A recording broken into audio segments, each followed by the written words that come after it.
Ayan, isang na naman pong maulan, ngunit pinagpalang hapon sa ating lahat, no? Welcome po sa ating pong another session ng DepEd Itulay, ang ating pong free tutorial para po sa lahat ng ating learner mula po Luzon, Visayas hanggang Mindanao. At sa ating pong mga taga-pakinig, sa ating pong mga taga-panood ngayong araw, upang tulungan po kaming mas maabot ang mas maraming kabataan, puwede niyo pong i-share ang ating live ngayong araw at ng mas maraming kabataan, especially po ng grade 9 ang makapanood, no? At binabati po natin ang kauna-unahang nag-comment po ngayong hapon. Andiyan po si Miss Fanny Ali Makabato. Good afternoon po, watching from Pantar National High School. Andiyan din po si Jericho Ancheta, Andromeda Listening and Learning from LFG, Di Matina National High School, Cabanatuan East District, Di Matina, Cabanatuan, Isabela. Hello, hello sa inyo. Andiyan din si Charles Malacay ng grade 9 Milky Way, watching and learning from Luis Fe Gomez, Diamantina National High School, Cabanatuan East.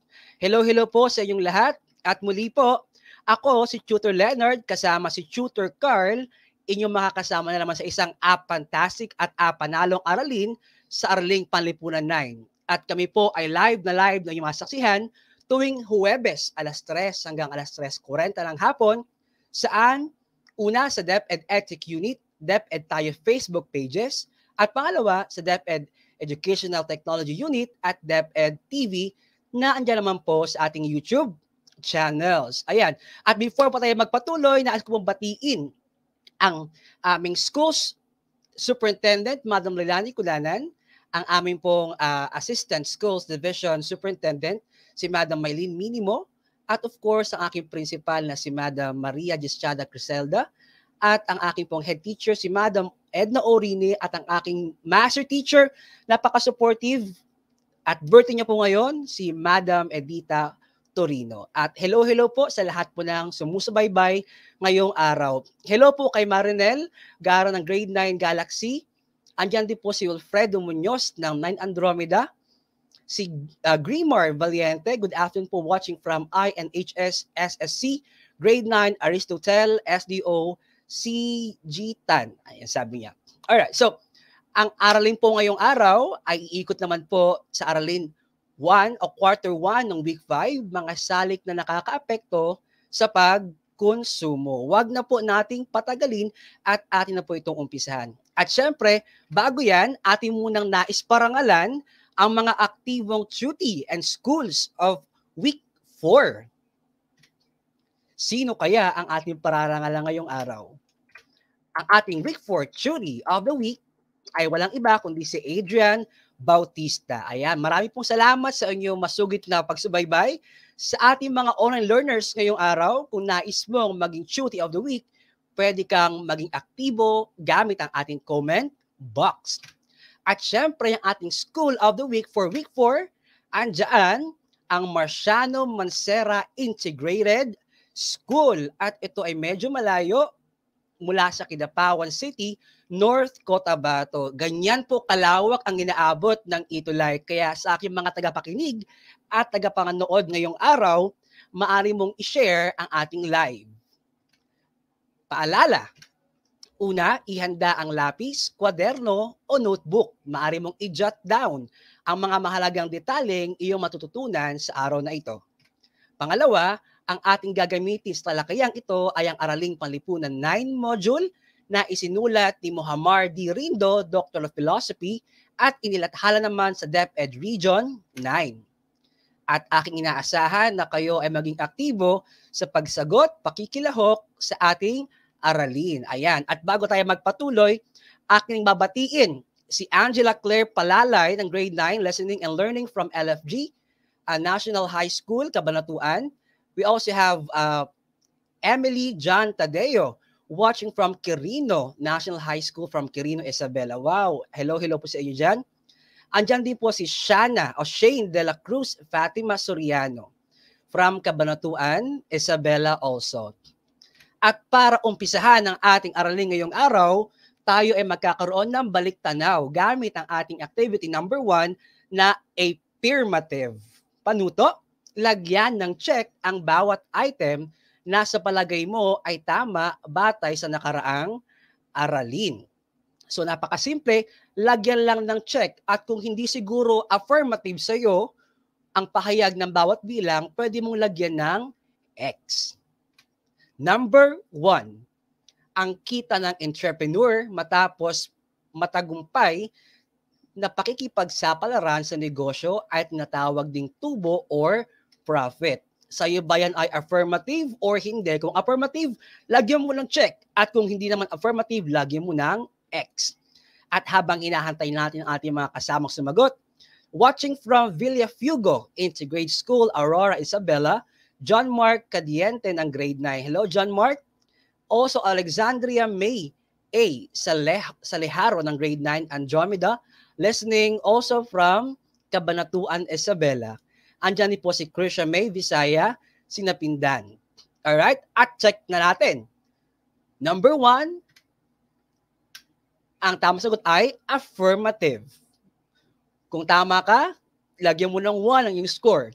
Number 2, ang lupa, lakas, paggawa, kapital at kakayahang entrepreneur bilang mga salik ng produksyon ay nanggagaling sa sambahayan. Yan ba sa'yo ay affirmative or hindi? Please comment your answer sa baba. At sa number 1, tama ang ating mga kasamang sina Alexander, Ignacio Bea, Jude Michael, John Angelo, Krisha, Ara, Darlene, Isabella, Marinel, at andyan din po si Angela Claire, Isabella May de la Cruz, Alexander, and others. So, number 2, affirmative ba yan or hindi? I-check na po natin. Number 2, it's affirmative. Alright. At tama rin po ulit si Alexander Florante Capada at si Ara Jose. That's very, very good po na. Mamaya po after this activity, ilalagay niyo po sa comment box kung ano po ang score ninyo makukuha, no? At tama rin po si Jude at si Marinel, gaya po ni John Angelo J. Bronil at si Angela Claire Palalay. Ayan. At si Ivy Manipon. Number 3, sa produksyon, nagaganap ang transformasyon ng raw materials sa pagbuo ng bagong produkto sa pamamagitan ng kahusayan at sipag ng mga manggagawa. Ito ba ay affirmative or hindi? You may now write down your answers. At tama rin kanina si Mark Edward at si Ignacio Bea Yuson at si Isabella May de la Cruz. At hello kay Princess Divine, si Manipon. Ang sabi niya, siya ay from Luis Fe Gomez Diamantina National High School. And watching also from Santa Lucia High School, Marcelina Tuazon, Shara Joaquin po. Hello Shara, welcome sa ating online tutorial from Itulay. At correct din po sa number 2 si Angela Claire Palalay. Number 3, the correct answer is affirmative, no? Meron ba nakatama sa ating mga tagapanood ngayong araw? Ayan, correct din po si Isabella May de la Cruz. Let's move on to number 4. Ang kita ay proseso ng pagpapalit anyo ng produkto sa pamamagitan ng pagsasama-sama ng mga salik upang makabuo ng output o produkto. You may now write your answers sa ating comment box. At tama rin po kanina si Marinel Garan, si John Angelo Bronin, si Angela, si Princess, si Dran Reb Sauro, Ayla May Mejia, si Jude Michael de la Peña at si Isabel May de la Cruz. Ayan. At hello po, good afternoon, watching from Quirino National High School, Quirino Isabela, Roda Criala. Hello po sa inyo. At andyan din po si Shara Wakiko, watching from Santa Lucia High School. At meron po tayong masugid talaga subaybay, Sir RJ, si Calaguas, good afternoon, watching from Marquee Mall, Angela City, di Makawi dahil malakas ang ulan.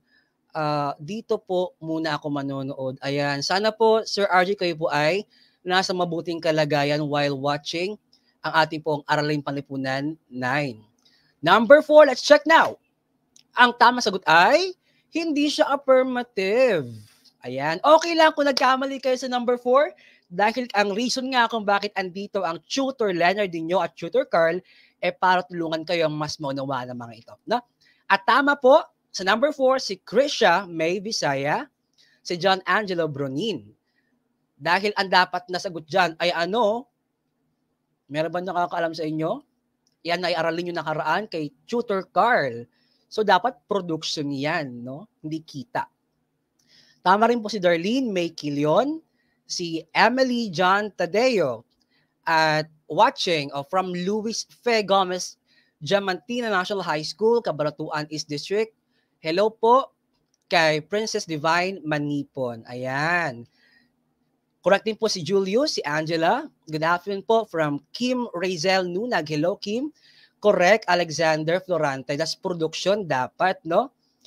Ibig sabihin, kayo ay nakinig at talagang natuto nakaraang aralin. At ang ating aralin ngayong linggo ay iikot sa mga MECs or competencies na una, nasusuri ang mga salik na nakakaapekto sa pagkonsumo. Ikalawa, natutukoy ang iba't ibang salik na nakakaapekto sa pagkonsumo. At ikatlo, nakapagbibigay ng suhestyon o matalinong payo sa pagkonsumo. Ano nga ba ang pagkonsumo? Kasi we usually hear it, no?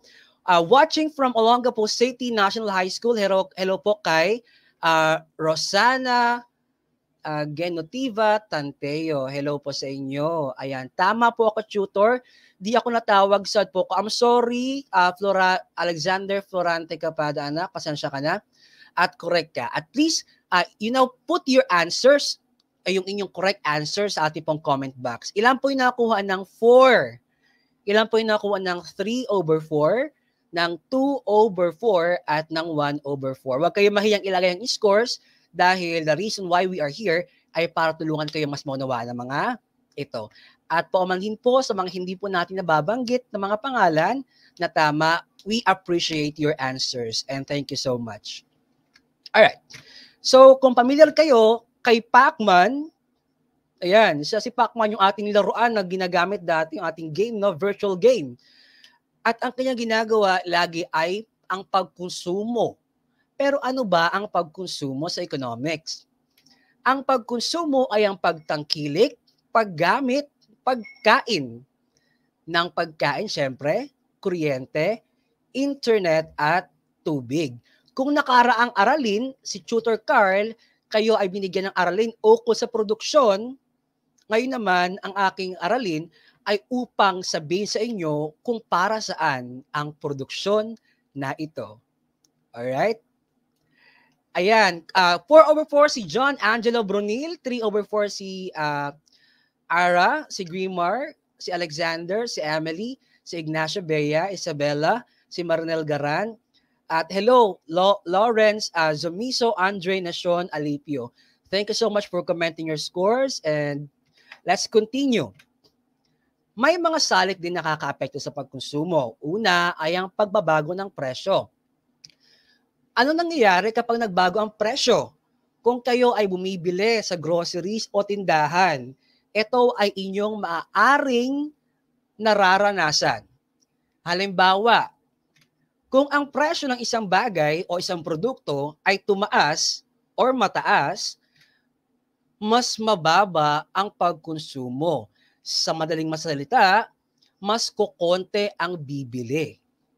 Ikalawa, kung ang presyo naman ay bumaba or mababa, mas tataas ang pagkonsumo o mas marami ang tatangkilik at bibili ng produkto o serbisyo. Yan ang una natin, pagbabago ng presyo. Ikalawa, pagbabago ng kita. Pag ang kita ay tumaas, yan po ay sweldo or kita ng ating mga magulang o ng ating mga working student if there's any in our life today. Pag tumaas ang inyong kita, mas tataas ang iyong pagkonsumo. Bakit? Dahil mas meron ka ng kakayahang bumili ng iyong favorite probably na produkto o serbisyo. Ngunit kung bumaba naman ang iyong kita, maaring bumaba rin ang iyong pagkonsumo. So in economics term, Ang kita is directly proportional sa pagkonsumo. Mataas na kita, mataas na pagkonsumo. Mababang kita, mababang pagkonsumo. Alright, number 3. Mga inaasahan. Naganda ako ng isang simpleng graphic organizer upang iyong mas maunawaan ito. So, paano nakakaapekto ang mga inaasahan? Ito ang halimbawa ng paggasta sa loob ng isang araw sa ating grocery goods. Kung normal na araw, maaring gumagasta ang isang pamilya ng 500 piso or mas mababa pa. Ngunit kung magpapasko, maaring umabot ng hanggang 1,000 ang ating ginagastos. Tama ba? At kung may kaguluhan naman, gaya ng gera o iba pang sakuna, maaring tayo ay mag-exceed hanggang 1,500 or 1,500. At syempre, kung ating alam, kung may balita na magkakaroon ng shortage ng isang supply o isang produkto, maaring tumaas ang ating consumption kumpara sa normal na araw. At ika-4, ang pagkakautang. Ayan. Ano po nangyayari kapag ang isang tao ay may utang? Kung mababa ang kanyang pagkakautang, mataas ang kanyang pagkonsumo kasi marami siyang salapi sa bulsang pwedeng gamitin. Ngunit, pag mataas o maraming pagkakautang ang isang tao, maaring bumaba ang kanyang pagkonsumo dahil bahagi ng kanyang kita o sweldo ay kailangan niyang ilaan sa pagbabayad ng interes o pagbabayad ng kanyang mismong utang. Ayan. At hello po, before we continue, law of demand po, nabasa ko po sa book Economics ng ate ko. Mas mahal, mas kukonti ang bibilhin ng tao, mas mura, mas marami. Alexander Florante Capada, very good, no? Alexander, nag-a-advance read si Alexander. At good afternoon po. Proud online seller here, sir. Wow, Darlene Kilon. You will go place, anak. Continue your hustle at mag-isa na kayo mga mabuting online sellers. Ano po? At syempre, ang huli ay ang demonstration effect. Ano po ang demonstration effect? Ito ay isang konsepto o prinsipyo nagsasabi na ang isang mamimili o isang consumer ay naaapektuhan ng kanyang nababasa sa dyaryo, napakikinggan sa radyo, nakikita sa social media, napapanood sa mga movies, at syempre, nababalitaan sa telebisyon. Tutor, paano po nangyayari yan? Hindi ba usually kapag ine-endorse ng ating mga favorite na mga artista or K-pop artist yung isang produkto, mas tinatangkilik natin ito? Ayan, especially example natin dyan yung BTS ng McDonald's nakaraan, no? Na nung nagkaroon ng advertisement nagsasabing magkakaroon ng BTS McDonald's products, right away nagpabook yung mga tao para makabili at unang makatikim ng fries at burger na ine-endorse ng BTS. At paano nakakaapekto ito sa pagkonsumo? Dahil sa impluwensya ng social media at ibang media platform, maaring tumaas ang pagkonsumo natin. At hello din po kay Althea May Cabiñas, Balange, no? Mula po, and Samantha also, wow, we're there together. Samantha Macy Balange, grade ng Milky Way, listening and learning from LFG, Dimantina National High School. At kay Ivan, Carlo Rosales, kay Roda Criela, at kay Jen Keep Safe. Oh yes po. Let me have a request, mga manonood ko mga estudyante, mga parents, mga teachers. Please include po natin sa ating panalangin ngayong araw ang ating mga kababayan, especially po sa northern part ng Philippines, especially po ang Cagayan. For at the moment, sila po ay nakaka-experience ng pananalasa ng bagyo o epekto ng bagyo. Atin po silang isama sa ating pananalangin, no? Good afternoon po, watching from Quirino National High School, Quirino District, Glyza Dalit Tadeo, at Francis Pelobelio, STEM 9 ng Lavuser, Teacher Roldan Rabo from Olongapo City National High School. Hello po, Sir Roldan and Frances Micaela. And then Jen, Jenny Rose, Combate Grade 9 Venus, learning from Leserio Antipordo Senior National High School. Ayan. Also, we have Justine Ibo. Alright. At upang tignan natin kung meron ba kayong nakuha sa ating aralin ngayong araw, tayo ay magkaroon ng salik check. Ano ang gagawin? Piliin ang salik na tinutukoy sa bawat bilang. So, meron tayong 5 salik, piliin nyo lang kung anong salik ang pinapakita o ibinibigay ng bawat bilang or item. Number 1. Ang mga tao ay pinipilit na huwag munang gastusin ang salapi at binabawasan ang pagkonsumo upang mapaghandaan ang mangyayari sa mga susunod na araw o panahon. So ano raw kaya yan?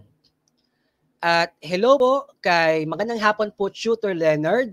Binabati ko ang lahat ng aking estudyante ng Luis Fe Gomez, Diamante National High School, Cabanatuan East District, SDO, Isabela, na matiyagang nanonood ngayong hapon. Reaching new heights together. Thank you po Sir Elmer Dolente Cabang. Hello po sa lahat ng kanyang estudyante and I am very happy po to be part of their learning. Zeus Akilis Asepe, hello sa inyo. At si Shina Rose Floreno mula po sa may STEM STE 91 ng Charles. At ang tamang sagot sa number 1, mga inaasahan. That's number 1. Number 2. Kadalasan, mas tinatangkilik ng mga mamimili ang produkto o serbisyo kapag mura dahil mas marami silang mabibili. Samantala, kaunti naman ang kanilang bibilihin kung mataas ang presyo nito. Ano kayang factor ng consumption ito?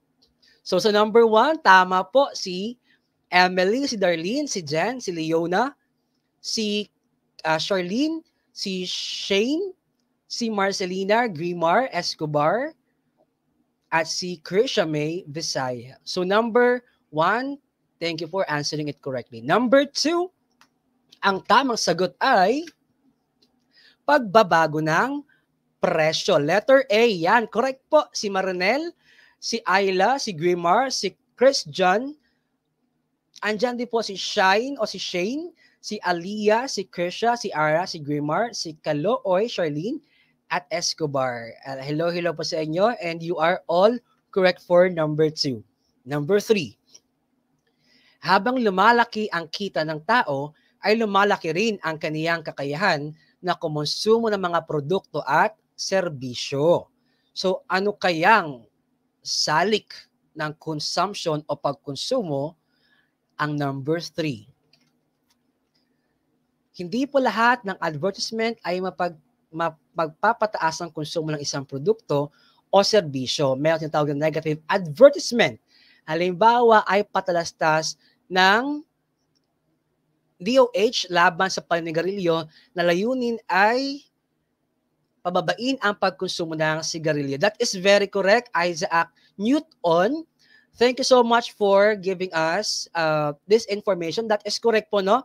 There are advertisements na ang layunin po ay hindi para pataasin ang pagkonsumo. At usually po, these are used sa mga products na nakakasama sa ating kalusugan, gaya ng alak or liquor, gaya ng sigarilyo, at iba pang drugs or consumable drugs. Thank you, Isaac Newton, sa inyong pagbibigay ng information. At good afternoon po, Rishaya Vea Remigio, 9th Faith, watching here from Quirino National High School, Quirino District. At si Shara Joaquin po, at ang kanyang sagot daw ay asa 2A. Correct, yes, Shara, that is correct. At number 3, let's check it now. The correct answer is letter B. At tama rin po si Aliyah, Alexander, Darlene, Kalooy, Charlene, John Angelo, Marinel, Ara, Ayla, Erica, Zeus, Darlene, Shane, Darlene May, Jenny Rose, at iba pa. Talino naman ni ng Tatang Isaac, minsan mapapasana all ka na lang, nakadiscover ng gravity, maalam pa sa economics. Ayan, no?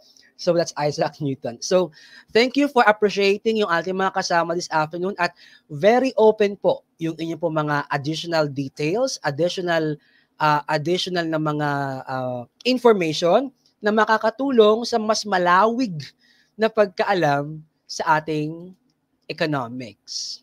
Alright? At syempre po, i-check na po natin ang ating sagot for number 4 pa lang pala tayo. Sorry. No, na-carried away ako ng ating mga very active na mga watchers this afternoon. Number 4, ginagaya ng mga tao ang kanila nakikita, naririnig, at napapanood sa iba't ibang uri ng media, kaya naman tumataas ang pagkonsumo. So this is positive advertisement naman. So ano daw uri o anong salik ang nagsasabi na tumataas ito dahil sa media or influence ng media? Good afternoon po, Ara Jose, 9 Opal, AP Teacher Nimpa P. Domingo. Hello po sa inyo dyan. At Generous Combate, hello sa iyo. Ayan. Number 4, let's check it now. Ang tama sagot ay demonstration effect. That's letter D. At sa number 4 po, tama po si Marcelina Tuazon Omanya, si Alia, si Shaina Rose Florencio, si John Angelo J. Brunil, si Grimar, si Erica Mitch Alba, Ara Jose, Ayla Marie Mejia, Grimar D. Valiente, Darlene May Quilion, Shane Alia Dalit, Grimar Valiente, Era Luis Mayaw Somera, Jen, si Marcelina, si Jen Azizus Aquiles, ay correct. Okay, you may now comment your scores sa ating activity salik check. And watching from Villafugo Integrated School, Aurora Isabella, Gian Kimberly Gervasio ng grade 9. Hello si Gian. At correct din po si Jen. Now please write down sa ating comment box kung anong score ang inyong nakuha sa ating activity. Hello kay Shara May Jean Wakiko. Ayan. Ang sabi ni Darlene, siya raw ay 4 out of 4. Kay John Angelo J, 4 out of 4. Si Shaina ay 3 out of 4. Si Ara Jose ay 4 out of 4. Darlene May Kilon, 4 out of 4. At wag kayo mahihiyang i-post ang scores dahil once again, ang aming reason kung bakit may itulay ay upang matulungan kayong mas maabot ang mga aralin sa Araling Panlipunan 9. Si Shane Alia Dalit, si Princess Divine Manipon, si Escobar JB, si Marcelina, si Jen at si Ayla May Mejia ay 4 out of 4 din po. At andyan din po, binabati ko rin ang aking partner lagi. Andyan po si Tutor Carl, nasa backstage at kayo po ay binabati ng isang magandang hapon at mapagpalang hapon sa inyong lahat. Si Era Luis Mayaw Sumera naman ay naka 2. Si Grimar ay naka 4. Si Emily ay 4. Gaya ni Marinel at ni Ayla. Si Jan at si Alexander naman po. Galing naman yan.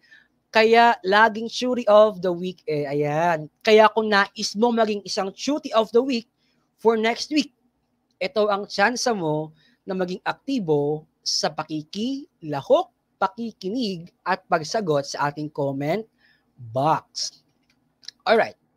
At bilang panghuling bahagi ng ating aralin ngayong araw, ang isabuhay, ang pagiging matalino at mapanuri sa mga gawaing pang-ekonomiko ay ilan sa mga mabuting dulot ng economics na kagaya mo o sa kagaya mong mag-aaral. So, sumulat ka ng isang payo o suggestion sa matalinong pagkonsumo para sa mga kapwa mo mag-aaral. So, ang inilang kailangan gawin ay gumawa ng isang suggestion. Gumawa ka ng isang payo na naka-address para sa mga kagaya mong mga mag-aaral kung paano sila magiging isang matalinong consumer o isang taong kumukonsumo ng produkto at mga serbisyo. At saan mo ilalagay yan? Pwede mo itong ilagay sa isang bond paper o anumang papel. ilagay din ninyo ang inyong mga pangalan at school. Gumawa ng inyong sariling hashtag ayon sa inyong natutunan ngayong araw at ito ay i-feature namin sa susunod na linggo.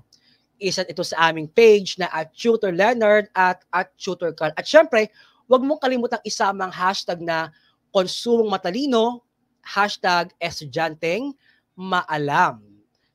At andyan din po si Darlene, may kilot-cute pero may kaya, ayan. So, isa pong payo mula kay Tutor Leonard, magi po tayong magalang sa ating paggamit ng comment box, no?